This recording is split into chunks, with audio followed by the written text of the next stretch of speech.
Hello. Welcome to Record Time. Record Time is a weekly Akashic experience where we explore simple yet mysterious questions through the lens of the Akashic Records. I'm laughing because I can feel them like pulling on my ability to speak and understand English, which they haven't really done that before, and it feels really weird. It feels kind of like imagine like a string that's connected like from the ethers to your brain and mouth, and that's the string, like a puppet string that allows you to speak English or whatever language is your first language. And when they pull on that, it just goes away for a second and then they let it go. They're just creating a little tension and letting it go. I don't know why they're doing that, but they're very mischievous. What can we do? They are so playful. So yeah, I started laughing immediately because when I hit start on the live, for like 1 second that felt like an eternity. I was like, oh my god, there were no words. So yeah, that was just super funny. I wanted to share that because it was really bizarre. Oh my goodness. Okay. So anyway, today's topic is it happened again. It's fear, future fear that you experience now. So imagine, I don't know if this has ever happened to you,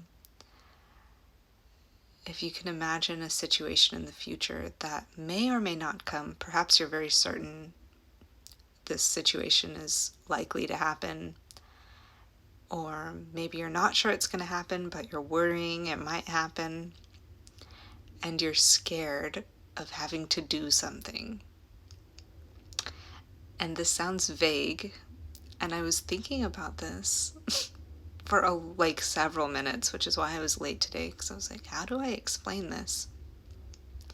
Where you're here in this moment, and in the future you're just scared about doing something because it's gonna be hard, or you're not gonna know what to do, or it's gonna be bad, it's gonna make you feel bad, and you just know you're gonna be scared if this situation presents itself. I was like, how do I describe that? That's so vague. And they were like, yeah, it has a name. It's called imposter syndrome. Dummy. I was like, oh yeah, I guess that's what that is. So today's topic is actually imposter syndrome. I just forgot that there was a word for it, I guess, whenever I was imagining it. And the thing is, I think the reason I didn't realize that what I'm thinking of is imposter syndrome is because it doesn't necessarily, it can kind of sneak up on us. Sometimes I think as a group, we're pretty good at identifying imposter syndrome these days. It's a very popular word. It's a pretty common buzzword. But yeah, sometimes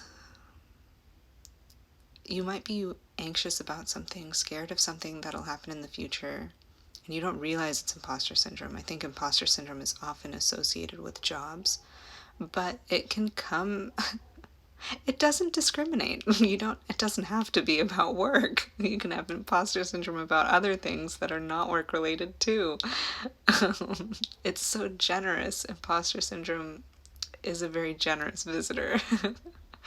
It comes in all kinds of contexts, not limited to work at all. So if you're experiencing imposter syndrome, it's inherently a feeling of fear, where you are scared of having to do something in the future. It's not happening now. It might not even be the near future, it could be the distant future. But maybe you are starting a new endeavor tomorrow and you're scared.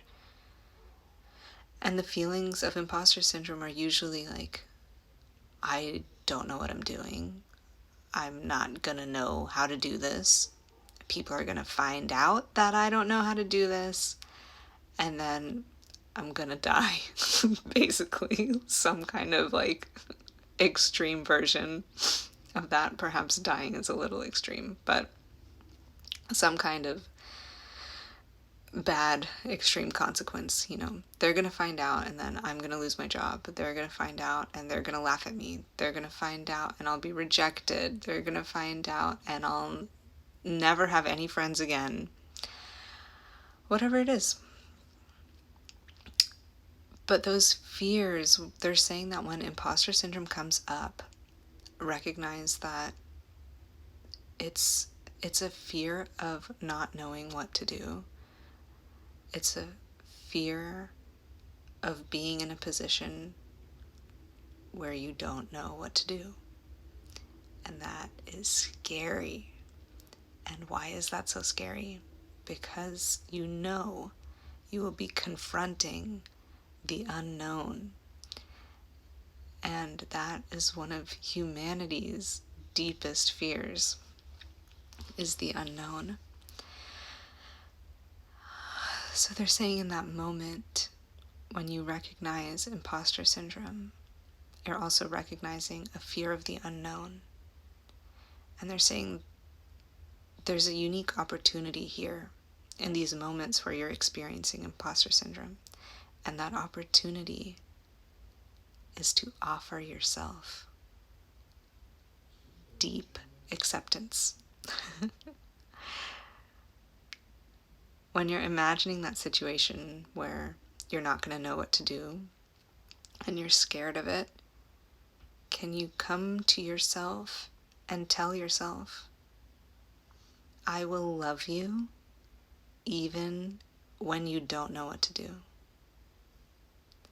I can see that you don't know what to do. And you're very, very scared. And I will love you anyway. I will love you if you fail. I will love you when you don't know. I will love you through the uncertainty.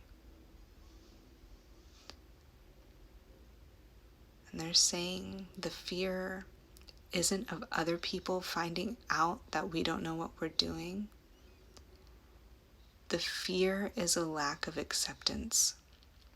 It doesn't matter who it's coming from. It's a fear of lack of acceptance. And all yourself wants in that moment is to be accepted and to be loved. And you can offer that to yourself in that moment. It doesn't need to come from somewhere else. Your peers don't need to accept you. Your peers don't need to think that you know what you're doing. You just need to love yourself, even when you have no idea what you're doing. That is the antidote to imposter syndrome, is radical self-acceptance. And they acknowledge that that might feel hard to do. And they're advising us to try it anyway. Try to offer yourself that acceptance, even though it doesn't come naturally. Even though it is difficult. Even though you might not even mean it. You might not even mean it at first. Like maybe you won't accept yourself if you find yourself in a position where you don't know what to do. And they're saying, just play with the idea. You don't have to actually accept yourself if that really feels out of reach for you. And if you can, that's wonderful.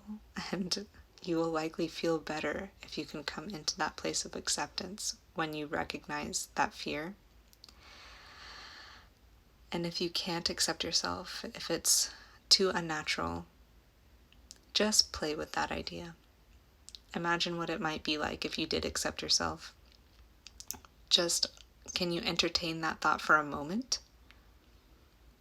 And if you can do that, that's perfect. And maybe next time you'll be able to entertain that thought a little bit longer. And eventually you will actually accept yourself, whether or not you know what you're doing. Okay, that is where we will be stopping for today. I do hope that that made sense. And I would really love to know if you tried this, if you are experiencing imposter syndrome, did you try this idea, this method of offering yourself a moment of acceptance? And how did it feel? I would love to know if it worked for you, if it helped you, if it soothed your fear in that moment, or if it did nothing, or if it was hard. Please do let me know. I would love to hear from you. And until next time, I am wishing you well. Namaste.